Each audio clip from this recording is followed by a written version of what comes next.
आप देख रहे हैं न्यूज 24। मैं हूं विपनेश माथुर। यूपी की मिल्कीपुर विधानसभा सीट पर चुनाव प्रचार का शोर आज थम गया। प्रचार के आखिरी दिन अखिलेश यादव ने चुनावी सभा कर बीजेपी पर हमला बोला। अपने बेटे को जीत दिलाने के लिए अवधेश प्रसाद ने भी इमोशनल कार्ड खेला, तो वहीं बीजेपी ने भी कोई कोर कसर नहीं छोड़ी है। ये सीट समाजवादी पार्टी के साथ साथ बीजेपी के लिए भी प्रतिष्ठा का प्रश्न बन गई है।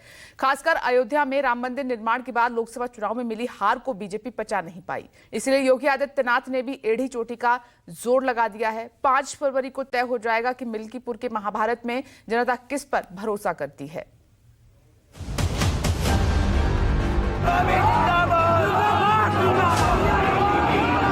वो जानते थे कि मिल्कीपुर की जनता समाजवादियों का साथ कभी छोड़ नहीं सकती है, इसलिए उन्होंने चुनाव टाला। इनको गाजी और पाजी प्यारे हैं, इनको इसी मिल्कीपुर का मोइन खान प्यारा है, इनको कन्नौज का नवाब सिंह यादव प्यारा है।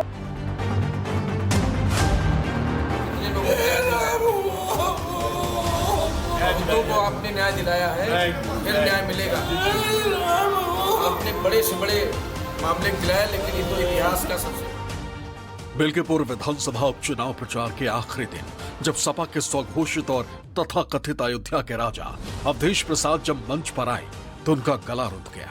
लगा जैसे शब्द हलक से बाहर नहीं आ पाएंगे, लेकिन रुंधे गले से भी वो बीजेपी पर सियासी वार करते रहे।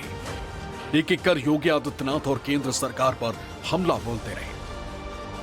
योगी की राज में, भारतीय जनता की राज में ये अन्याय अत्याचार हो रहा, हमको आप इजाजत दीजिए, हम नहीं पर लोकसभा से इस्तीफा दे देंगे।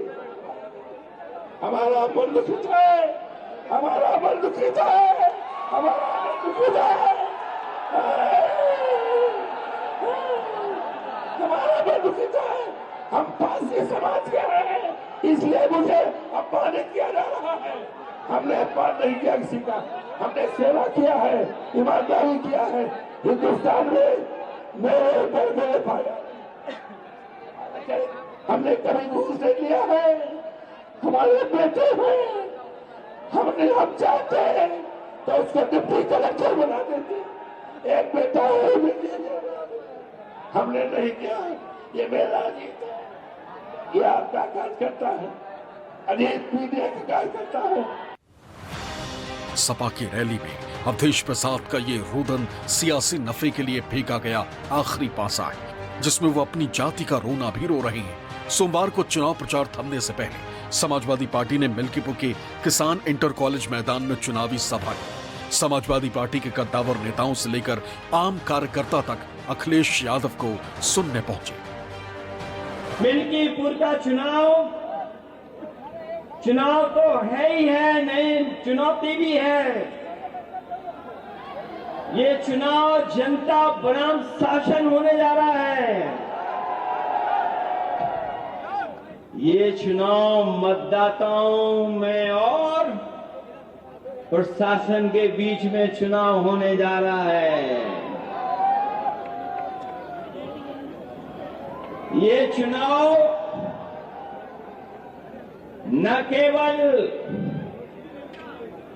अभी के परिणाम का संदेश होगा,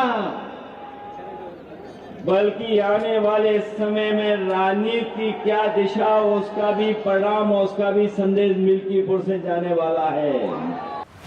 मिल्कीपुर के महारण में जीत हार के लिए बीजेपी और समाजवादी पार्टी ने पूरा जोर लगा दिया है। चुनाव प्रचार के आखिरी दिन जहां अखिलेश यादव ने रैली की, तो वहीं भूपेंद्र चौधरी ने भी मिल्कीपुर में मोर्चा संभाला।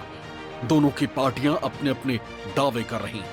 आज जब मिल्कीपुर में हम लोग आए, मैं केवल आपसे एक बात पूछना चाहता हूं कि बहनों और भाइयों, मिल्कीपुर या अयोध्या के आप सभी वासी इस बात को एक बार आत्ममंथन करिए।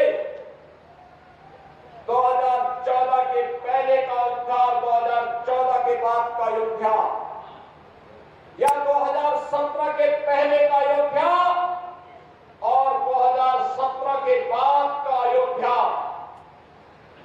क्या जमीन आसमान का अंतर नहीं दिखाई दे रहा है? निशाना जातीय समीकरण को साध कर जीत की राह को आसान करना है, लेकिन समाजवादी पार्टी ने पिछले दिन एक दलित बेटी की हत्या को चुनावी हथियार बना लिया और इसी हथियार से पिछले 2 दिनों से वो मुख्यमंत्री योगी आदित्यनाथ और बीजेपी पर हमले कर रही है। रविवार को तो अवधेश प्रसाद प्रेस कॉन्फ्रेंस में ही फपक कर रो पड़े। खाना बगैर, दवाई बगैर, रोहतार बगैर मरती हैं। तो मैंने मैसिंग में जाकर देखा था, जो हमारे संसदीय क्षेत्र में है, गायों को दफनाते हुए जीसीबी के द्वारा।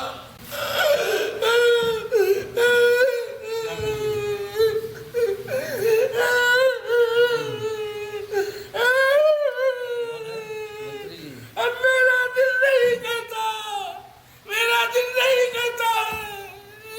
मंत्री साहस इतना बहुत बना है।